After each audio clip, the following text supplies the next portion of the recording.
Hello, everyone. This is Cynthia Mazzaferro with Powerful Beyond Measure. Super excited to be here tonight, and I have a really special guest. Her name is Beatrice Bruno. How are you, Beatrice? I'm well, Cindy. How are you? I'm great.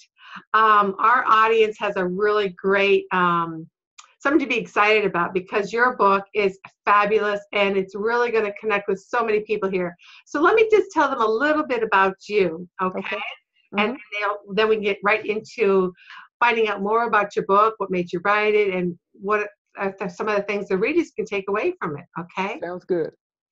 Beatrice Bruno is an Army veteran, but always and forever a drill sergeant. Beatrice served active duty in the U.S. Army from 1977 until 1992. Her two favorite assignments were with the United States Army Europe Band and Chorus as a singer and as a drill sergeant for basic training soldiers at Fort Dix, New Jersey. As a soldier and singer, drill sergeant, beautician, school bus driver, truck driver, Beatrice has run the gamut of career fields before finally settling into an author, speaker, and entrepreneur. Married for 26 years to John, Beatrice has raised four children, his, hers, and theirs, to adulthood, and has released being able to finally put the same words as her book titles are How to Get Over Yourself, Get Out of Your Own Way, and Get What You Want Out of Life, and How to Get Over Yourself and Let God, I'm sorry, full of bit paid, and let go of the past. Mhm. Although an ordained gospel minister, Beatrice preaches without being preachy and teaches without being teachy. Wonderful skills to have for sure, Beatrice. Yes, it is. Also the creator and writer of Thou Art Loosed, Right Camp, as well as two motivational titles and two Christian living titles. Beatrice has authored her first novel, The Baby Chronicles, which we're going to be talking about today, showing Yay. where we were before we were here. Beatrice is a founder and leader of Powwow and a prayer and conferences, hosting Christian women's conferences on a national level. Beatrice is very, very active, as you can see. So I would like to get right into this, Beatrice, and tell us about your beautiful book, your new book, The Baby Chronicles. Gladly. The Baby Chronicles, Where You Were Before You Were. And it follows the lives of four females who eventually meet up in the army. It goes behind the scenes of their creation process, going into the spiritual warfare aspect. Cindy, I really have this thing about spiritual warfare and the unseen, because there's so much more going on behind the scenes than there are in the scenes that we see every day. I see you right now. But what are those things that have happened in our lives that causes friction? It causes triumph. It causes anger. It causes all these different things. And so I like going into that side of our lives. And I do too, as you know, you read my Yes, book, and I love the spirituality part to it as well.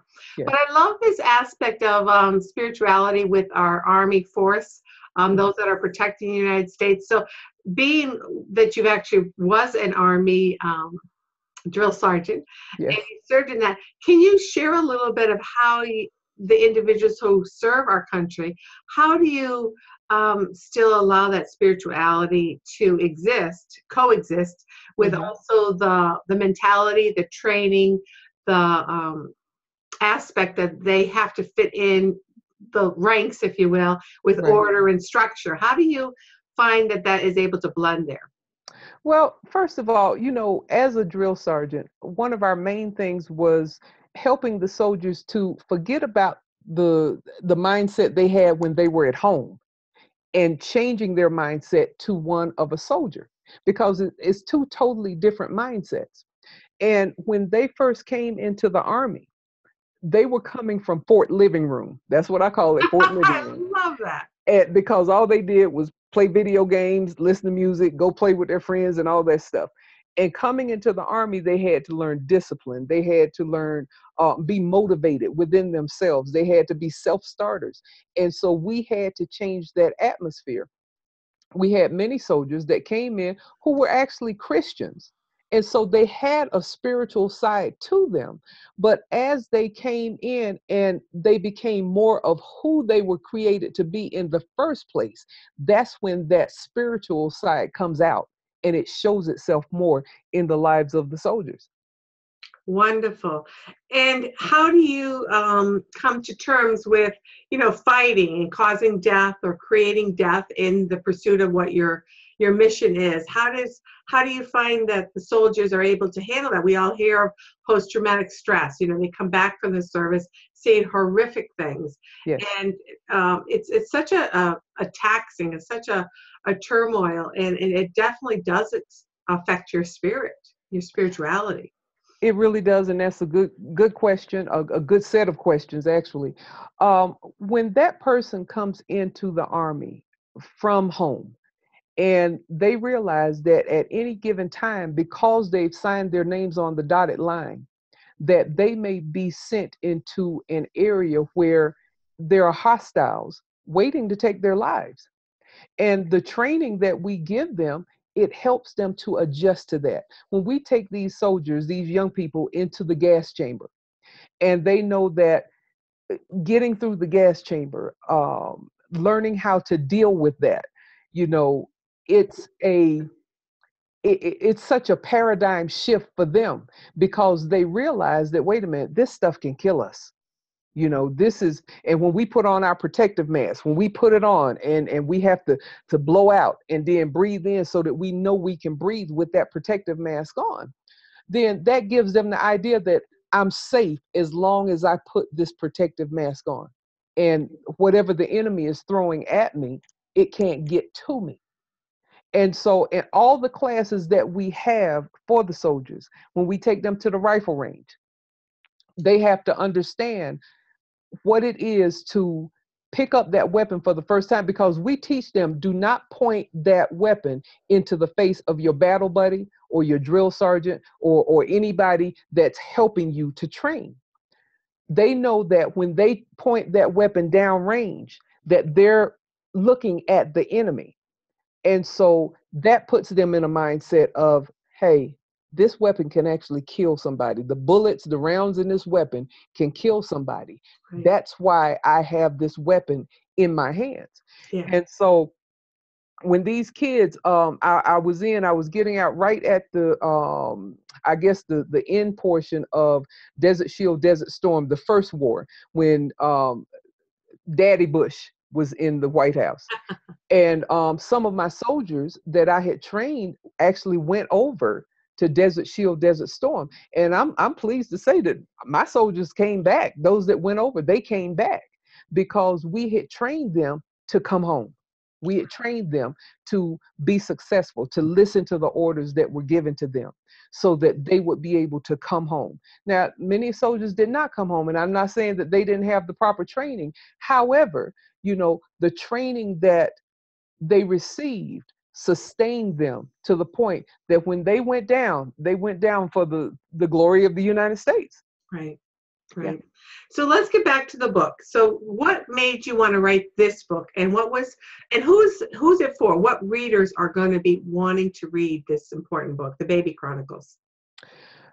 The reason I wrote this book was because I wanted to know why I operate the way I operate, why I do the things that I do, and going into the spiritual aspect of it. And after reading the Bible about creation and looking at how the Bible says that before the foundation of the world was created, God knew us.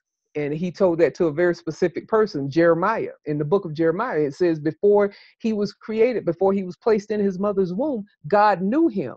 And so at that point, I knew that there was more to what we see. It wasn't just our mother and father coming together and making a baby. There was more to it, because we were already created prior to that. God already knew us. He had already set the foundation in place for us to be Cindy and Beatrice. Right. He already knew this. And so when I first started working on the book, and it was coming from the aspect of me making a composite of all the women that I had served with in the Army. And I mean, these are some awesome chicks. They really are. And I mean, I had so many different different personalities going into the four main characters. And one of the characters, of course, is me. But the other three main characters, they're composites of women that I served with. And their lives were so interesting that I wanted to tell the backstory, so that by the time I created all the characters to tell their backstory, I was looking at how they came to be. I have one character whose mother was a single parent, and she had twins, but she didn't tell her parents that she had the babies until the babies were 6 months old because of shame. Okay. Sure. Shame had infiltrated her life and caused her to think, you can't even tell your parents. They're going to be so ashamed of you. And look at you. You're a single woman. You have babies. And all these different things were working against the characters, so that by the time they were born, they already had that inbred shame, you Right. know. And so, Beatrice, from what I've read of the story, I haven't got completely finished it, but I love what I'm reading, is that you don't have to be in the military for what you're saying, Beatrice, because each No. of us have lived a lifetime. And Yes. we have this essence, we have this molding, this imprinting Yes. of shame, of hatred, of anger, regret, Yes. distrustful, all these different things that we struggle with. There is an aspect that we take on Yes. into our life. And I just want to make sure that anyone listening to this video, you don't have to be in the military or have someone in the No. military. This is a book that helps you to understand what you are, what's formed you, That's right. and what you brought in from your past, right? Exactly. And you asked the question, who would be the a good reader for this book? And at first, I would want to say everybody, but it's not everybody, because not everybody wants to know what goes on behind the scenes of their birth. But for those that are curious enough to figure out, why am I the way I am? Why were my parents? Just recently, and this was really cute. I look at families and I say, okay, that family, all of them are educated. They've all gone to college. They've all done this, that, and the other. Well, I used to be a truck driver and a bus driver. And I started thinking about it, Cindy. And you know what? My dad used to drive for New York City Transit. He drove a bus. And I never even thought about that. He did that when I was in my teens. You correlated the two, yeah. Yes, it did. See, Right. and so we wonder why we do the things that we do. Somebody in your family way back is probably a writer that you don't even know anything about, you Mm. know. But what happens in our lives to bring those things out? And so that's why I wrote the Baby Chronicles, because I want people to know that there's more to it than what they see, and more to it than what their parents have even told them. It goes back, it's so spiritual, it's just uncanny. It really is. So how do we connect with that wisdom and that knowledge if it's even before we were here as a physical being, if you will? Well, I connect with it as with my relationship with God through Jesus Christ. I'm a Christian. I'm a strong Christian, and I don't see any other way than that. And so I'm always asking God, questions to make sure I'm on the right path. And when I'm on the right path, I can tell, because things are not necessarily easier, but they flow in such a way that I know beyond a shadow of a doubt that's where I'm supposed to be. I so agree with that. Absolutely. It's almost like the wind's pushing you forward. You're in unison, in Yes, synchrony with yes, your purpose, your path that you're taking. God, creator, whatever word you use, that's right. is supporting you in that path. Yes, And usually it is more effortless. It is more, not that you don't still have struggles or limitations or your that's own right. fears about, I don't know what the next step will bring, That's right. but it's always easier because you're in a place of where you can spiritually grow. Yes, That's what we're here for, right? Beatrice is to yes, learn and grow. yes. And so with any growth, there's challenges.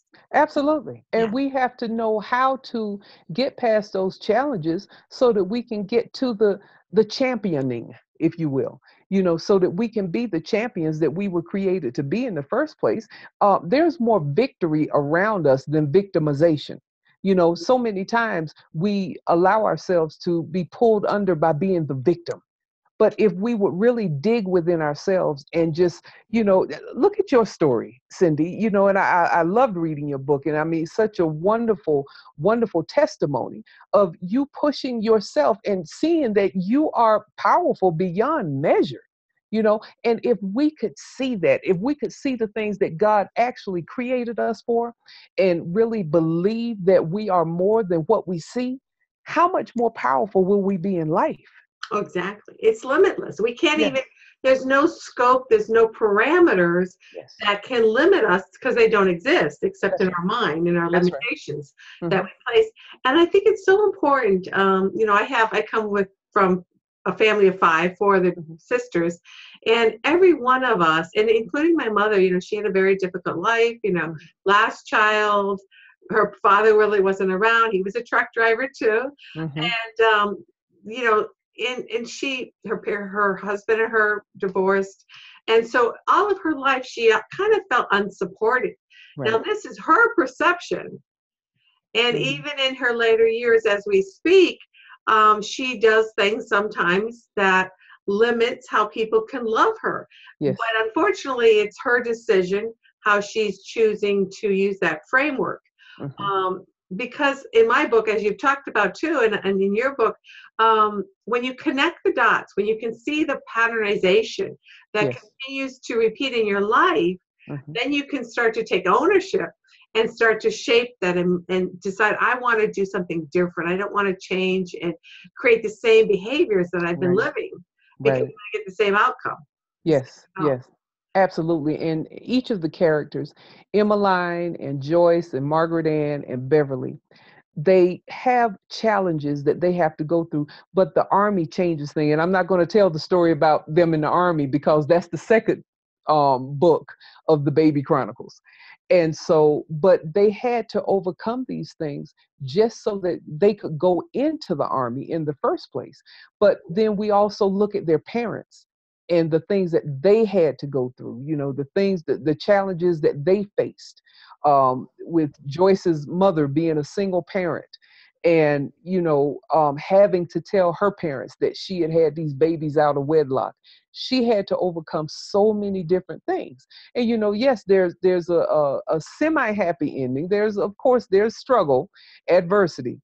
But when you think about it, if we will latch on to those those things that are inside of us that's pushing us forward to make us even greater than we've ever even thought we could be, that's behind the scenes. And those are the things that we really need to look at through spiritual eyes to see that we're so much more than what we think we are. Right, exactly. So can you maybe share a couple of personal stories, if you're willing, that Mhm. you might, if you could look back on your life, what would you change? How would you look at something differently?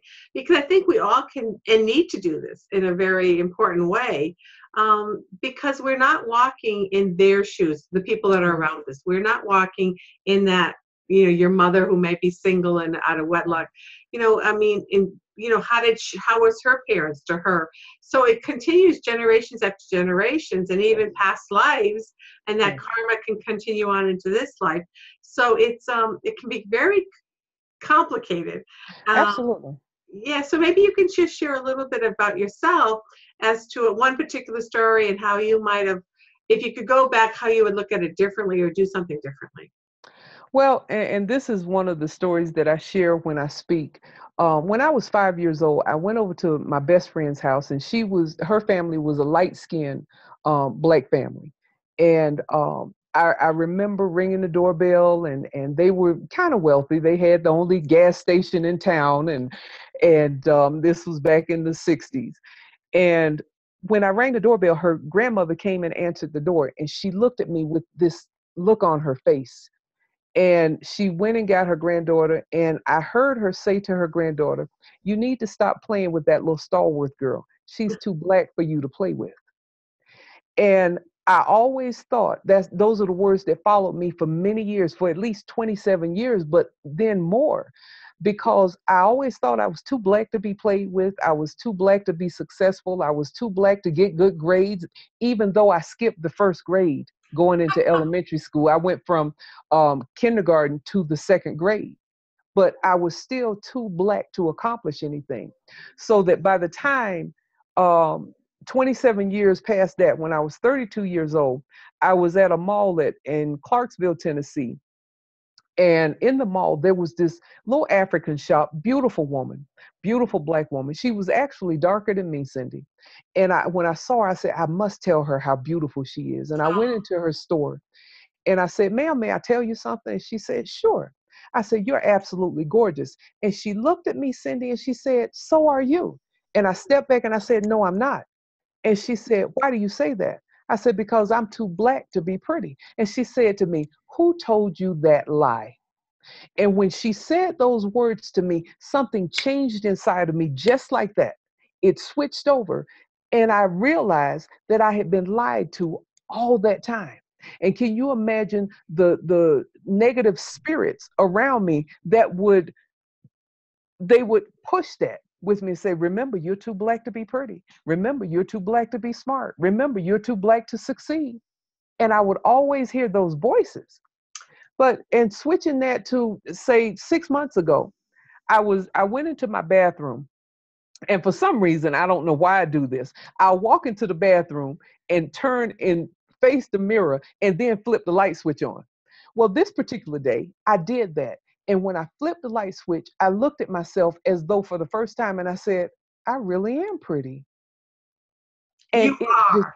thank you. And you know what? I own it now. Yes.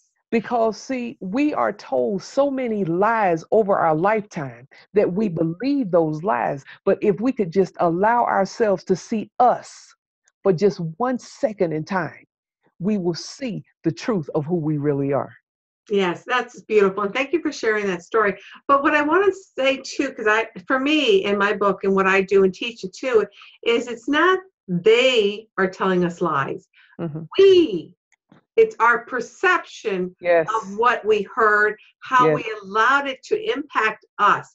Yes. And I think this is so important because we have to stop blaming the world Yes. that Yes. Yes. we Yes. think that they're attacking us, judging us, criticizing us, because if we choose not to listen to that noise That's or right. listen to our own brain telling us, then we can be powerful. We can empower ourselves to see our greatness.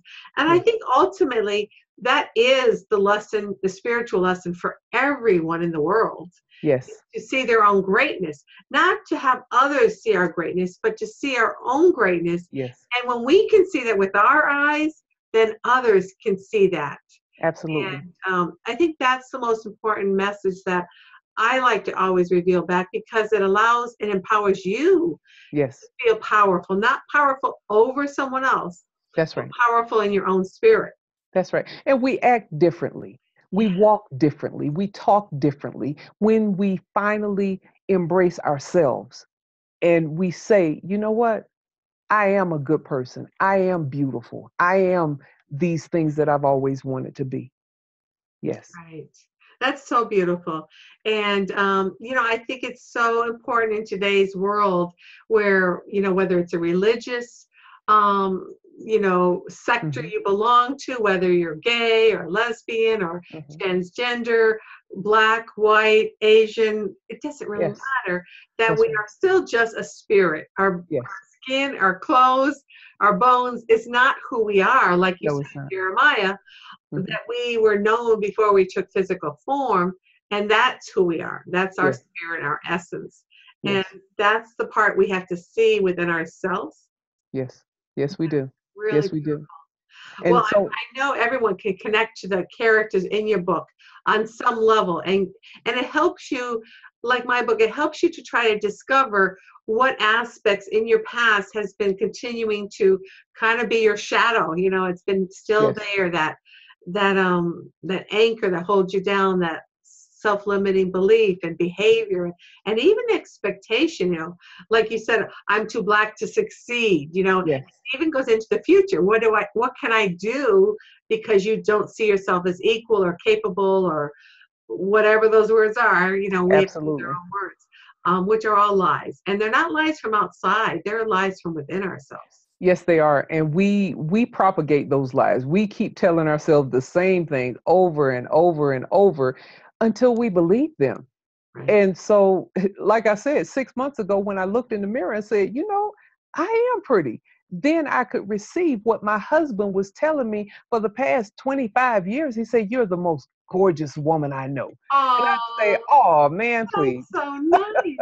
And that brings up a really great point, that we look so hard outside of us to hear confirmation. And Yes, then my story, I was looking for that because I didn't have the father when I was a young child. So I was always looking for confirmation from the outside world. right. And even though I got it, inside of me, it was always still somewhat empty because I was Yes, still looking for more, not enough. Got to get more, got to get more. yes, And even when you have a beautiful husband or someone telling you that you're gorgeous, that you can notice in Beatrice's situation here, he's been telling that for 20 years, some odd years, and she's that's right. like going right through the ears. That's right. Because we have to see our own beauty. Yes, yes, we do. It's so elemental. And it really, when you get to understand this and you explore this and start to really want to digest it and own it, Hmm. isn't it really the simplest thing in the world, Beatrice? It really is. And it boggles my mind that for the longest time, I just could not see it about myself. But now I do. And so, yes, I own it. I can stand in the mirror and say, "Oh, girl, you sure do look good today, girl." And again, it doesn't have to be the physical part of us No, looking it good. does It not. could be you are the most wonderful, loving person. You have Yes, such a great capacity to listen. You yes, have a great capacity to give. Love of our essence, of our spirit, is not again about what we look like. It's about who we are, the yes, loving, kind, compassionate, forgiving, all those positive words. That's what we ultimately want to be, that's true. experience, and reveal to the world, right? Yes, that's very true. And I say it because I say it for my skin and for the way I look, because all during that time I was told, well, you can't wear loud colors because you're too black, and all these different things. And so, of course, as soon as I graduated from high school, I started buying reds and yellows and greens and all these different colors.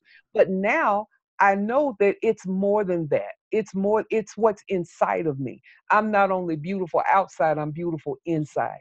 Right. I am that good person. I am that good writer. I am that whatever, whatever, that's who I am now. Right. And that was your nemesis. That was your framework that you needed around physical look. But Yes, for some of us, you might feel unlovable. Um, yes, some others might feel that you don't trust your own decision making. You don't trust that's right. others. So we That's all right. have a trigger, an Yes, item that we're working on because it's something that impacted us when we were much younger. And that's that right. continues to replicate and repeat itself over and over again in our lives. Yes, So whatever that is, that's what you've got to master and realize it's perfect. And it's perfectly yes. designed because it's what we're supposed to spiritually grow and learn. Absolutely, absolutely. And when I think about what I want my book, The Baby Chronicles, Where You Were Before You Were, what I wanted to do, I wanted to empower people, to let them know that there's more than what they see every day. There's more to it than that, but that they're greater than they could ever even imagine. They just need to own it. They need to embrace themselves and just be who they were created to be. Great. Do you have a particular process or activity that you use in the books that, or when you speak, that could help our audience right now to help step into that greatness of who they are? Absolutely. And I've used this with many people that I've coached. Um, Go into your bathroom and look in the mirror and tell me who you see. Now, that person is not the real you. The real you is on the inside.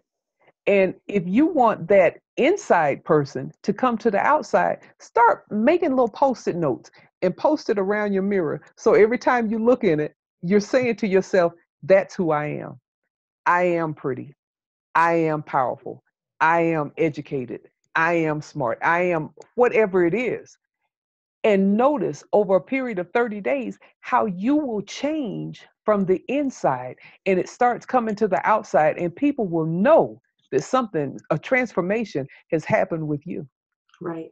And I love that. And I use the Post-its myself Hmm. in my book. But I love what happens is that when you start to emulate, when you start to connect to these new understandings that you're taking on within yourself, Yes. that the outer world responds in likewise ways. So if you Yes. feel unlovable, all of a sudden you're working on, I'm more lovable. That's right. I have a great compassionate heart. I'm fun to be with. I love to do things. If you can let that, I call it almost like perspiration out where the world can see that, That's good. I like that. Hmm. that the world will actually see you as someone who's fun loving, someone Yes. that, wow, she loves to go do fun things, Yes. and she's really likable, and she's so sweet and compassionate.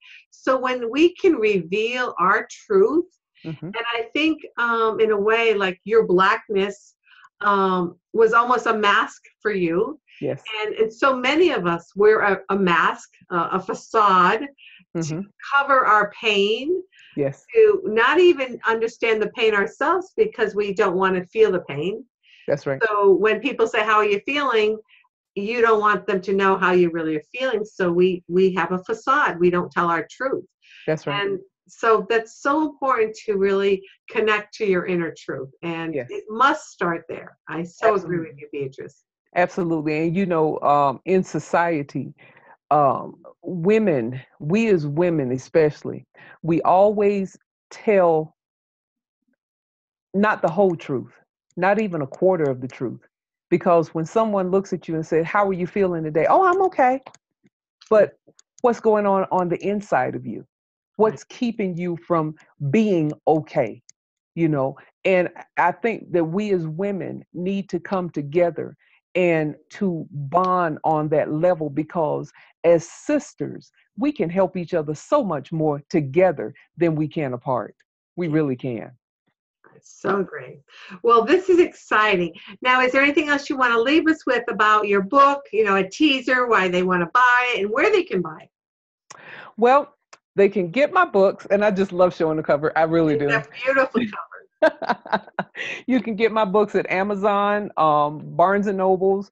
You can also find my books at certain bookstores, um, Barnes and Nobles bookstores. We have Tattered Cover here in the Denver metro area, and there's several other bookstores as well. You can also contact me at drillsergeantoflife.com. That's my website, and I have a book page on there as well. And hit me up on Facebook. I would love to hear from you. Read my book and give a review for me. And I'm always doing things with the book. But I want you to think about this also. The second part of the series is coming out, and it's the Baby Chronicles, the GI Josephines. And it goes into the, yes, that's what I call it, the GI Josephines. It goes into the army with the four main characters, Joyce, Emmeline, Margaret Ann, and Beverly.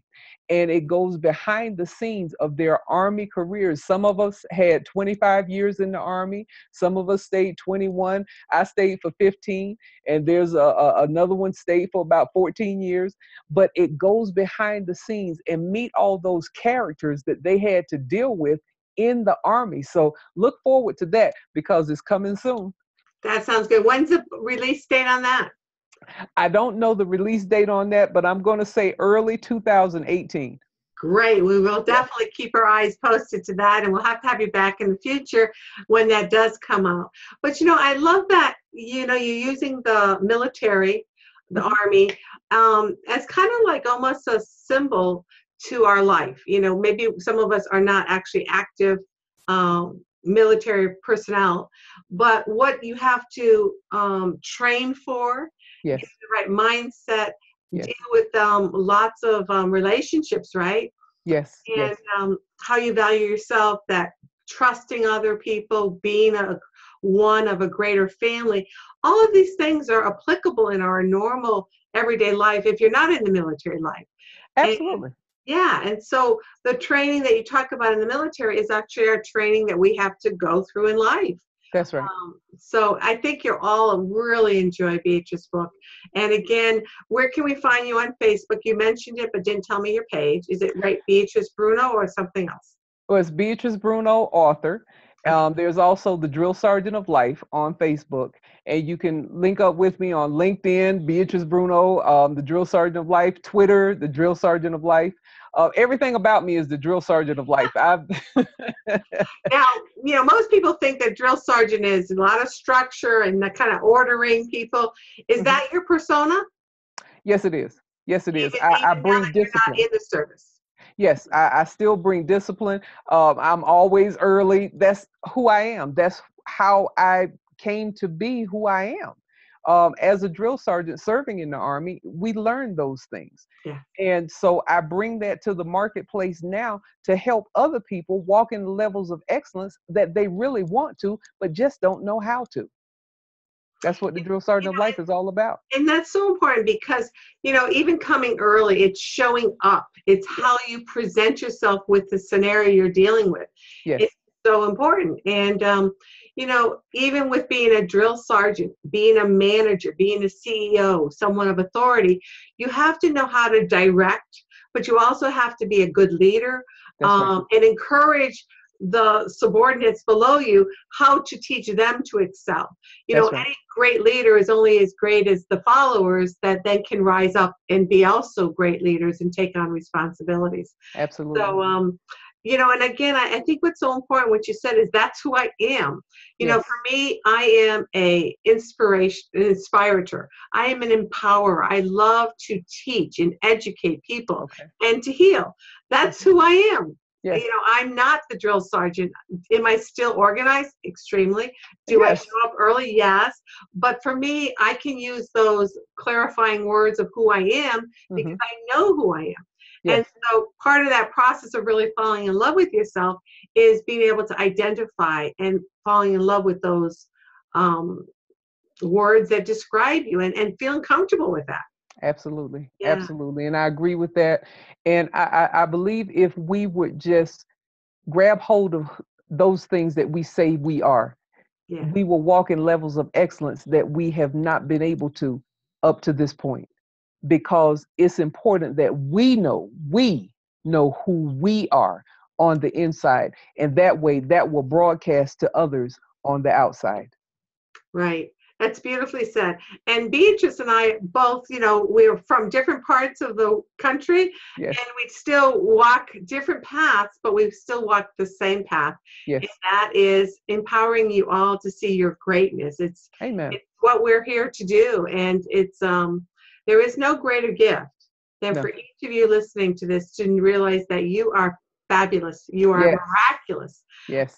You are a spirit that is here to shine, be a beacon for others. And when you embrace that light that you are, your life will unfold in ways that you cannot even imagine. Right, Beatrice? Amen. You're right about that. And it's your time to let your light shine. So let it shine and get out there and do what you are created to do. Well, funny that you said let your light shine, because I just actually having my second book come out. It's a compilation book of multiple authors, and then the title of that book is Shine Your Light. So you didn't know that. I haven't even posted on Facebook, but it's just, when you shine your light and you use that power within you, you become powerful beyond measure. That's awesome. It's just fabulous. So I thank you so much for being with me and sharing a little bit of your story, your heart with me. And you are beautiful inside and out, and all that you do and all those that you touch. Thank you very much, Beatrice, for your work, for your energy, your soul, your spirit, and for God's grace that you've given us. Thank you so much. Thank you so much for having me on your show, Cindy. I really appreciate you. And get those books out, girl. You too. So remember, find Beatrice's book on any bookstore. If they don't have it, they can order it. We go Yes. through the same publishing house, Morgan James Publishing. They are absolutely fabulous, and Yes. it's available around the world. So if your bookstore doesn't have it, just ask them to order it. And again, Amazon, if you're on Amazon Prime, you can get it the next day. So Beatrice has written many, many books. Just write in her name, Beatrice Bruno, Yes. and you will see all her different book titles and see what really is one that resonates with you, and pick it up. They're great for gifts. And thank you for being with me today. Again, this is Cynthia Mazzaferro. Thank you, Beatrice, for being here. Thank you. Bye. And remember, you are powerful beyond measure. Take care. You too.